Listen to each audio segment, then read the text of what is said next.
پچھلے پروگرام میں ایک بھائی نے ایک حدیث کے بارے میں معلوم کیا تھا کہ اس طرح حدیث کا مفہوم ہے. انہوں نے بتایا کہ کسی کی نیکیاں تہامہ پہاڑ کے برابر ہوں گی، پھر وہ میدان محشر میں آئیں گے تو ان کی نیکیوں کو ضائع کر دیا جائے گا اور کہا جائے گا کہ تم تنہائی میں گناہ کرتے تھے، اس وجہ سے ایسا ہوا. تو وہ حدیث حقیقتاً میرے ذہن میں نہیں تھی، تو میں نے یہ کہا کہ ویسے یہ لگتا نہیں ہے کہ حدیث کا کوئی ایسا مفہوم ہوگا. پھر جب میں نے اس کو دیکھا حدیث کو جا کر، تو یہ حدیث پاک میرے سامنے آئی. یہ ابن ماجہ کی حدیث پاک ہے اور اس کو سمجھنے کی ضرورت ہے. یہ 4245 نمبر حدیث ہے. نبی کریم صلی اللہ علیہ وسلم نے ارشاد فرمایا کہ میں ضرور ایک ایسی قوم کو جانتا ہوں جو میری امت میں سے ہوگی اور وہ قیامت کے دن تہامہ پہاڑوں کی مثل اپنی نیکیاں لے کر آئیں گے تو اللہ تعالیٰ انہیں ہباء منصورہ بنا دے گا، یعنی بالکل باریک ریزوں میں بدل دے گا، ان کی تمام نیکیاں ضائع ہو جائیں گی.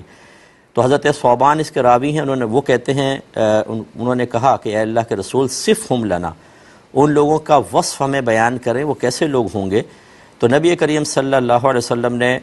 اور کہا کہ آپ ہمیں بیان کر دیں ان کے بارے میں تاکہ ہم ان میں سے نہ ہو جائے اور ہم پہلے جان جائیں ان کو. سرکار نے ارشاد فرمایا کہ بے شک وہ تمہارے بھائی ہوں گے اور تمہارے ہم قوم ہوں گے، اور وہ رات میں گناہ وغیرہ کریں گے جیسے تم عبادات کریں گے جیسے تم عبادات کرتے ہو، لیکن وہ ایک ایسی قوم ہوگی کہ جب وہ اکیلے ہوں گے تو بمحارم اللہ انتہکوہا، تو یہ اللہ تبارک و تعالیٰ کی حرام کردہ چیز کو انتہکوہا، انہیں معمولی حقیر جانیں گے، ان کی بے عزتی کریں گے. انتہا کا ینتہکو معنی ہوتا ہے کسی کی بے آبروئی کرنا. جب اس کے بعد شے آتا ہے یعنی مفعول بھی آ جائے تو اس کا مفہوم ہوتا ہے کسی کی بے آبروئی کرنا، کسی کی تحقیر کرنا، کسی کا مذاق اڑانا، اس طرح کے مفاہیم میں آتا ہے، یعنی حقیر اور معمولی سمجھنا. اب اس سے یہ نتیجہ پھر یہ نکلے گا جب آپ اس کو سمجھیں گے. ورنہ یہ تو مطلب کئی صحیح حدیثوں میں ہے کہ آدمی اعلانیہ گناہ کرے، اس سے بہتر ہے کہ تنہائی میں گناہ کرے، اور تنہائی میں گناہ کرنے سے بہتر ہے کہ اللہ کا تقوی اختیار کرے اور گناہ نہ کرے. لیکن خدا نخواستہ اگر تنہائی میں گناہ ہو جائیں تو ہماری شریعت یہ نہیں کہتی کہ ایک تنہائی میں کیے گئے گناہ کی وجہ سے نیکیاں برباد ہو جائیں گی، اور وہ بھی تہامہ پہاڑ کے برابر. تو اب یہ اس پہ جب غور کرے تو نتیجہ یہ نکلے گا کہ جس نے حرام قطعی کو حلال سمجھ کر کیا، تو اب وہ جب حلال سمجھ کر کرے گا تو دائرہ اسلام سے خارج ہو جائے گا. جب دائرہ اسلام سے خارج ہوگا تو چاہے پہاڑوں کے برابر نیکیاں لے کر آئے، اس کی نیکیاں تباہ ہو جائیں گی. اس لیے اللہ تعالیٰ کے حرام کردہ کو جو معمولی سمجھے، حقیر سمجھے، اور یہ سمجھے کہ اس میں رکنے کی کوئی ضرورت نہیں ہے، جیسے کوئی نماز ترک کرنے کو معمولی سمجھ رہا ہے اور نماز کا مذاق اڑا رہا ہے. اسی طرح اگر آپ رزق حلال کمانے کا کہیں تو حلال کا مذاق اڑانا شروع کر دیں اور حرام کی طرف بڑھیں. اسی طرح کوئی زنا سے منع کرے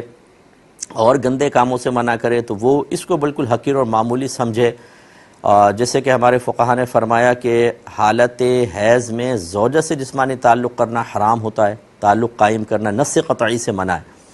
اب اگر کوئی اس کو حلال سمجھ کے کرے گا دائرہ اسلام سے خارج ہو جائے گا، کیونکہ نص قطعی کے اندر اس کی ممانعت آئی اور اس نے توجہ نہیں کی، یا اس کو معمولی اور حقیر سمجھا یا حلال اور جائز سمجھا. جیسے نبی کریم صلی اللہ علیہ وسلم نے ارشاد فرمایا جس نے کوئی نماز جان بوجھ کر قضا کی اس نے کفر کیا. تو بعض صحابہ ایسے تھے جو اس کے ظاہر پر رکھتے تھے، لیکن امام اعظم ابو حنیفہ رضی اللہ تعالیٰ عنہ اور بہت سارے دیگر صحابہ انہی کی پھر پیروی میں امام اعظم ابو حنیفہ رضی اللہ تعالیٰ عنہ نے اس کے دو مفہوم بیان فرمائے کہ یا تو یہ کفر اپنے حقیقی معنی میں نہیں ہے بلکہ ناشکری کے معنی میں ہے کہ کسی نے ایک بھی نماز قضا کی تو بہت بڑی ناشکری کی، اللہ تعالیٰ کی احسان کی بہت بڑی ناشکری. اور یہ اپنے حقیقی معنی پر ہے تو اس کا مطلب یہ ہوگا کہ جس نے نماز کے ترک کو حلال جانا وہ کافر ہے.